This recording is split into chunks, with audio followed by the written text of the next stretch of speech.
passe la parole à Madame Garnier, la principale du collège. Voilà, merci à tous. Je sais que vous avez attendu, mais Amel est là. Donc, c'est un grand honneur, une grande fierté pour le collège Jules Michelet et pour toutes ces jeunes filles, je crois, qui sont ici présentes et qui vous attendaient. Et vraiment, je pense que pour elles, c'est vraiment quelque chose de très important. En tout cas, je pense que ça va marquer leur adolescence, vraiment. Après, c'est vrai que c'est aussi une journée particulière, puisque nous inaugurons officiellement, grâce à vous, donc la section sportive féminine, donc des 3 collèges de Vénissieux. Donc ça, c'est un peu exceptionnel parce qu'on sait qu'on a le collège Éluard, le collège Triolet et le collège Michelet, avec bien sûr pour partenaire le FC Vénissieux. Voilà, donc moi j'ai regardé un petit peu votre biographie. J'ai fait un petit mot d'accueil parce qu'il me semblait que c'était important de le faire. Monsieur Boson parlera de toutes vos victoires au cross du collège. Mais lui, il en parlera mieux que moi, parce que moi, je n'étais pas là à ce moment-là. Dans une interview, vous dites que vous avez commencé le foot à 4 ans, grâce à votre oncle en Tunisie. Donc voilà plus de 20 ans que vous avez la balle au pied. Licencié au club de l'AS Minguette jusqu'en 2007 et à partir de 2008, formé à Lyon au sein de l'Olympique lyonnais, vous avez fait vos débuts professionnels en 2010. Au fil des matchs, vous parvenez à vous démarquer comme titulaire au poste de milieu de terrain. Vous participez dans les années 2010 à la domination du club présidé par Jean-Michel Aulas sur le football féminin national et européen. Vous remportez en 2011 et 2010, entre 2011 et 2019 9 titres de championne de France. Vous gagnez 7 Coupes de France et 5 Ligues des championnes et le trophée des championnes en 2019. Vous êtes élue meilleure joueuse de D1 au trophée UNFP en 2016. Vous faites partie des stars de l'équipe de France de football féminin. Présente sous le maillot bleu depuis 2014, vous remportez le tournoi de Chypre dès votre première année en bleu, et puis la She Believes Cup en 2017. Un an plus tard, vous faites partie des footballeuses nommées pour le premier trophée du Ballon d'Or féminin. Vous comptez plus de 40 sélections en équipe de France, vous participez à la Coupe du Monde organisée en France l'année dernière, où vous avez brillé par votre engagement, votre technicité et votre volonté. Amel, nous sommes très fiers de vous accueillir au collège et aussi très fiers que vous soyez la marraine de la première section sportive féminine des différents collèges, Éluard, Triolet et Michelet. Merci à Monsieur Boson d'avoir permis, j'ai inventé un terme, ce marrainage, et à Monsieur Fournel et aux autres professeurs des autres collèges pour leur engagement dans la création et le suivi de cette section sportive. Merci aussi au club du FC Vénissieux pour son engagement dans ce beau projet. Vous avez dit dans une de vos interviews qu'autour du sport, on réunit tout le monde et on se sent galvanisé, transcendé et conquérante. Je souhaite que toutes ces jeunes filles aient cet état d'esprit et ces valeurs et que le sport leur permettra de devenir des jeunes filles, des jeunes femmes, des femmes épanouies, responsables, libres et heureuses. Vous êtes, Amel, un modèle pour elles et pour nous tous. Merci.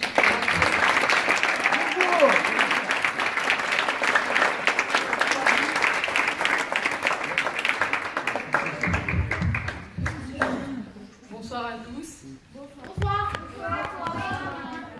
Bon, un modèle, je sais pas, mais j'arrive en retard. Non, en tout cas, sachez que ça me fait plaisir d'être là et de contribuer à être la marraine de ce projet. Je suis super fière d'être avec vous ce soir. Et voilà, moi j'ai grandi juste en haut, là, à la Tour 8, je ne sais pas si vous connaissez les Minguettes. Toute mon histoire a été faite ici, entre les mains de M. Boson, j'espère que vous n'êtes pas trop fatigué.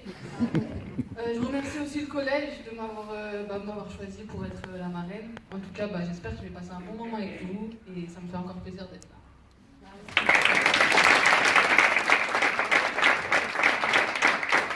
Alors, Madame Garnier a fait un beau discours, notamment en citant tous les titres, mais tu en as tellement qu'elle en a oublié, mais notamment qu'Amel, et c'est très très rare dans la vie d'un sportif, il y a plein de sportifs dans la salle, je parle des adultes, je ne parle pas de vous, bien sûr, qui êtes sportifs aussi. Elle a participé aux Jeux Olympiques, c'est ça? Participé aux Jeux Olympiques, c'était en 2000, je ne sais plus quand, je me posé une colle, c'était peut-être 2016. Et tu as participé déjà à 2 Coupes du Monde, c'est-à-dire 2015 et 2019. Voilà. Alors c'est un palmarès, si vous voulez, dans le monde du sport, c'est exceptionnel. Et au niveau de la densité des performances, dans les femmes, donc françaises, pour l'équipe de France, c'est pratiquement unique. Donc voilà, ça je tenais à le dire. Voilà. Mais moi je voulais dire des petites choses, vous pouvez applaudir, bien sûr. Amel, Amel, elle veut que j'abrège. Non, je plaisante. Je vais juste vous dire, moi, par rapport à Jules Michelet, c'est que ça les concerne, si tu veux, toutes les jeunes filles qui sont là et qui te regardent avec des grands yeux. C'est que en 2005, j'ai vu arriver une petite 6e qui est arrivée du quartier avec sa sœur Rachida. Je regrette qu'elle ne soit pas là d'ailleurs ce soir, sa sœur jumelle. Et donc en 6e, tout de suite, en tant que footeux, j'ai vu qu'il y avait un truc qui se passait. C'était de l'ordre de l'exceptionnel. La touche de balle, j'ai dit c'est pas possible cette fille. Et je sais pas si tu te souviens, on en parle souvent. En 6e, j'avais dit, tu sais Amel, si tu continues, avec le sérieux et tout ça, un jour tu seras en équipe de France. J'avais dit ça, c'était prémonitoire, mais c'était absolument pas raisonné. Il n'y avait aucune... il y avait très peu de possibilités en étant en 6e, on ne pouvait pas savoir du tout. Sauf que l'avenir a confirmé. Donc le signe que connaissent tous les élèves d'Éluard, Michelet, Trévé, quand on faisait des équipes, les garçons qui choisissent toujours les filles en dernier, vous connaissez ça? Ah, ils connaissent ça. Amel, dès qu'il y avait des équipes, le garçon il choisissait, hop, Amel. C'était Amel qui était choisi en premier. Donc voilà. Ensuite, 5e, 4e, 3e, là après, tu as découvert le club à l'Esminguet. À l'époque, tu jouais en mixte. Hein, il n'y avait pas des équipes uniquement féminines. Il faut savoir que je jouais avec des garçons. Donc, hein. Et là, tu disais souvent qu'il faut que je prouve 2 fois plus. En étant une fille, il fallait qu'effectivement qu'elle prouve 2 fois plus au sein de l'équipe pour s'affirmer. Ensuite, il y a eu l'épopée de l'OL. Après, c'était un autre monde qui t'attendait, et avec tout ce qui a suivi, bien sûr. Mais il y a eu une très belle aventure, et là, j'en profite de m'adresser aux filles qui sont là ce soir, de l'association sportive de Paul-Éluard. Où est-ce qu'elles sont? Est-ce que vous pouvez vous lever, Paul-Éluard? Voilà, elles se lèvent, on les applaudit. Voilà, l'association sportive de Paul-Éluard. Avec leurs 2 professeurs, M. Mivano et M. Bernon. Alors ensuite, il y a l'association sportive de Jules Michelet. Vous se lever aussi. Voilà. Il y en a beaucoup, hein. Amel, il y en a beaucoup, effectivement, à son époque. On n'était pas beaucoup, hein. On n'était pas beaucoup. Et puis, il y a les filles, bien sûr, de la section, des sections. Donc, une section d'Elsa Triolet, avec les survêtements du FC Vinicieux, là, que tu reconnais. De Michelet et d'Éluard. Vous pouvez vous lever aussi. Les filles des sections qui sont là. Donc, elles sont déjà à un niveau... Voilà. Elles sont déjà à un niveau supérieur, puisqu'on connaît certaines. Hein. Elles sont déjà à un niveau supérieur, puisqu'elles pratiquent là, le football déjà un peu haut niveau, et notamment au club. Avec bien sûr notre ami Sif, qui s'en occupe toujours autant. Voilà, toujours passionné. Alors, juste un petit truc, c'est que je ne vais pas revenir sur la scolarité d'Amel, qui était brillante, bien sûr. Mais simplement les crosses, on faisait le cross du collège, elle a gagné le cross en 6e, tranquillement, record du collège. Elle a gagné le cross en 5e, tranquille, record du collège. Elle a gagné le cross en 4e, tranquille, record du collège. Et qui c'est qui a gagné en 3e? Amel Majri, record du collège. Et il ne sera jamais battu puisque le parcours a changé. Donc tu as de la chance. Donc elle avait des qualités, elle les a toujours. Ceux qui suivent Amel sur les matchs, ses qualités d'endurance sont absolument hors du commun. Pour les spécialistes, c'était des VMA 18-19. D'accord? C'était énorme, donc voilà. Et puis, ce qui est intéressant, c'est de raconter aux filles, vous qui êtes à l'association sportive, et là, je leur en parle souvent de toi, tu as vu la petite lettre là, c'est que on a vécu une aventure ensemble en 2008, absolument extraordinaire. C'est-à-dire qu'elle faisait le championnat à Mel, avec, comme vous le faites vous le mercredi, d'accord? Donc on a commencé à gagner le championnat de district, puis le championnat interdistrict, puis le championnat du Rhône, avec des scores de 7, 8, 0, bon, Amel, 4-5 au passage. Ensuite, championnat du Rhône, ben, il y avait le championnat d'académie, tu te souviens? Championnat d'académie, gagné 8-0. Là, les gens commençaient à me dire, là, c'est quoi, c'est qui cette fille là? Ensuite, interacadémie, on était allé, je sais plus où, interacadémie à Grenoble, je crois. Et ensuite, on a eu, et c'est dans ma carrière longue à Michelet, c'est la seule fois, où on a participé au championnat de France, donc des meilleures équipes de collège de France. Il y avait 24 équipes, c'était un grand tournoi. On est parti à Guéret, un lieu magnifique où Amel avait trouvé ça magnifique, hein. Pas de réseau, comment on fait pour vivre là? Et votre équipe, c'était, comment on dit? Toi, t'as le meilleur accent, rappelez-moi. L'Argouna. Ouais, on avait un nom d'équipe, on s'appelait les Agouna. Et donc là-bas, c'était une aventure humaine avant tout, mais sportive, puisque là-bas, attention, 24 équipes, on était la seule équipe de quartier, puisque toutes les filles habitaient là. En face, il n'y avait que à l'époque des sports-études. Ça s'appelait des sports-études, c'est des sections, donc, comme si on rencontrait les sections. D'accord? Strasbourg, Paris, Bordeaux, etc. Et là, l'aventure commence. Match de poule. Premier match gagné, deuxième match gagné, troisième match gagné. On termine premier, on sort premier. Après, je leur dis, les filles, ça va être dur. Réunion à la chambre d'Amel, tu te rappelles? C'était toi qui réunissais les filles le soir. Et là, en tableau noir. Et en fait, 8e de finale, 6-1. Là, tous les collègues, les profs de PS, qui étaient les entraîneurs de club, qui venaient me voir. Et c'est quoi cette équipe-là? Parce qu'il faut reconnaître qu'on n'était pas les mieux habillés. Je tenais à préciser, aujourd'hui vous avez de la chance, parce que vous avez des équipements. Nous, on est arrivés là-bas, on avait un short blanc, un short bleu, une paire de chaussettes rouges, une paire de chaussettes blanches. C'est pour ça qu'ils nous appelaient des Agouna. Franchement, au final, on est allé loin. Et là, elles allaient à la cantine avec les protèges tibia, hein, et les chaussettes baissées, pendant que les filles de Strasbourg étaient toutes en survêtement Adidas, nickel. Et donc les entraîneurs des équipes adverses venaient me voir, ils me disaient, attends, c'est quoi cette équipe là, comment ça marche? Et puis évidemment, elle focalisait l'attention, elle avait été élue meilleure joueuse du tournoi alors que tu avais 15 ans, hein, c'est en 2008. Donc c'était la meilleure joueuse du tournoi, tous les gens venaient voir effectivement ce phénomène. Tu avais été massacré en finale par contre, mais toujours resté en travers de la gorge alors qu'on est en 2020. Donc 12 ans plus tard, je n'ai toujours pas avalé cette histoire, où en fait le coach en face avait donné des consignes précises pour détruire Amel. Et en fait, dès qu'elle touchait le ballon, elle prenait 2 ou 3 tacles. Enfin, inadmissible. Bon, c'est une autre aventure, c'était comme ça. Donc on a perdu la finale, mais on est allé jusqu'en finale du championnat de France.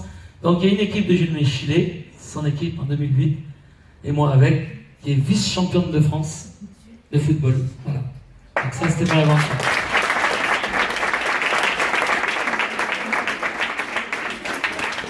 Et puis, je voudrais, au-delà de cette qualité de footballeuse, évidemment, dans l'équipe, alors, elle était comme vous, hein, elle était espiègle, elle aimait bien rigoler, elle aimait bien faire la faux folle.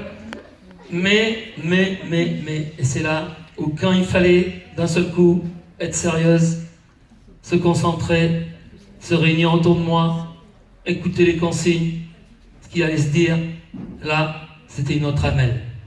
Et le regard change, elle arrive sur le terrain, ça se voit encore, quand on regarde bien les matchs encore maintenant, le regard qu'elle a, un regard de tigresse, je ne sais pas comment on pourrait dire, son regard de détermination en fait.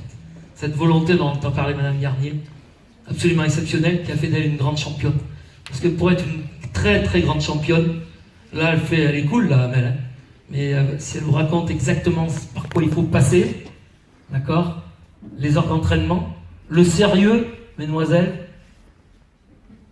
la nourriture, ce qu'on boit, ce qu'on fume, j'allais dire, pas encore, d'accord, le sommeil, son hygiène de vie, avec un haut niveau comme ça, c'est tous les jours, vrai ou pas? Voilà.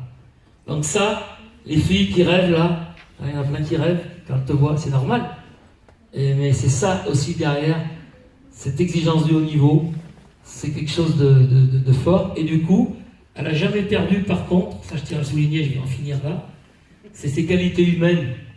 Amel est une fille réservée, plutôt timide, beaucoup moins maintenant, mais elle a toujours gardé ses qualités de cœur. C'est une fille généreuse, elle le prouve. L'année dernière, tu es venue à Henri Vallon, je crois, ou c'était à l'école à Henri Vallon, voir sa maîtresse, son ancienne maîtresse, tu as fait plein d'ateliers avec les filles de CM2. C'était Jean Moulin, pardon. Avec Nathalie, pardon. Jean Moulin, ouais. À Jean Moulin, oui, parce que tu étais à Jean Moulin. Ouais. Et là, elle nous fait l'amitié de venir, elle le prend sur son temps, là, elle est en soins, elle est blessée. Elle aurait très bien pu dire, c'est bon, je me soigne. Mais non, Amel a du cœur, elle sait d'où elle vient, elle sait que c'est une enfant des Minguettes, les valeurs qu'elle a eues, elle les a toujours eues. Ce côté que moi j'ai toujours percuté, on a percuté tout de suite. Et là j'ai une pensée pour ta maman, que j'ai bien connue, et qui venait à toutes les réunions, au collège, qui suivait Amel sur les terrains après de sport, de partout, à l'OL et ailleurs. Et donc, grâce à ta maman, qui est malheureusement partie, tu as eu ces valeurs inculquées, Rachida et toi, et en fait, tu le rends aux gens. Et en fait, dans le sport de haut niveau, quand on est une star comme toi, on ne peut pas tricher, et ceux qui ne trichent pas, les gens s'en rendent compte. Donc vous savez tous, toutes et tous, qu'Amel, c'est pas une tricheuse, qu'elle est sincère, et qu'elle a du cœur. Merci Amel.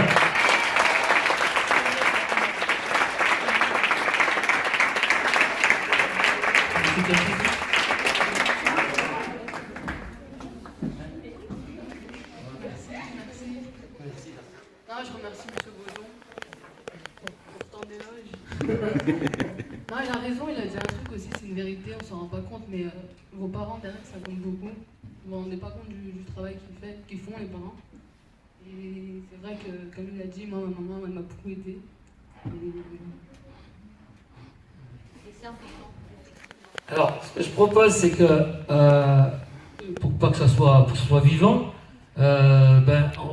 vous allez pouvoir poser des questions à Amel. Je vais leur passer le micro, puis Amel, elle sera un plaisir de répondre à vos questions.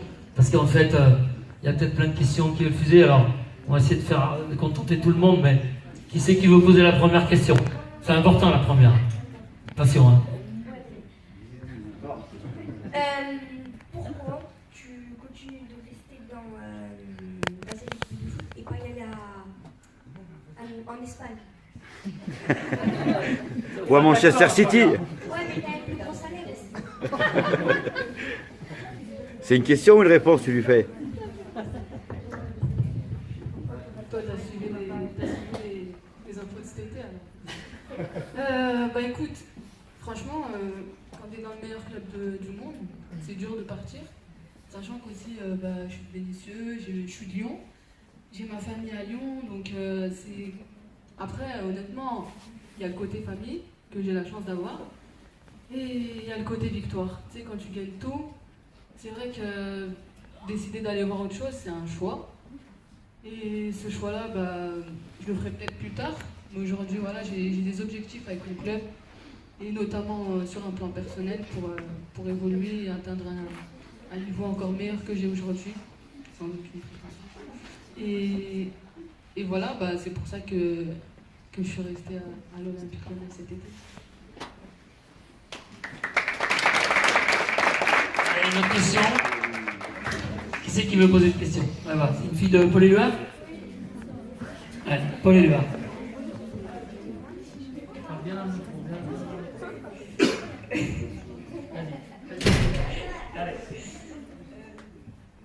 Pourquoi t'as continué de jouer au foot et pas un autre sport? Avec tout ce que j'ai dit, j'aurais pu faire de l'athlétisme, Amel, hein? Ah oui. Vas-y, ouais. Ça marche? Écoute, honnêtement, le foot, c'est là où je me sentais le mieux. C'est là où je prenais le plus de plaisir et vraiment, tu sais, je jouais un peu avec ma soeur aussi, avec les gens au quartier. Après, ça va, je me débrouillais pas trop mal non plus. J'avais joué au basket aussi et au hand, mais ça m'est pas autant plu que le foot. Franchement, de toute façon, tu sens quand quelque chose te plaît.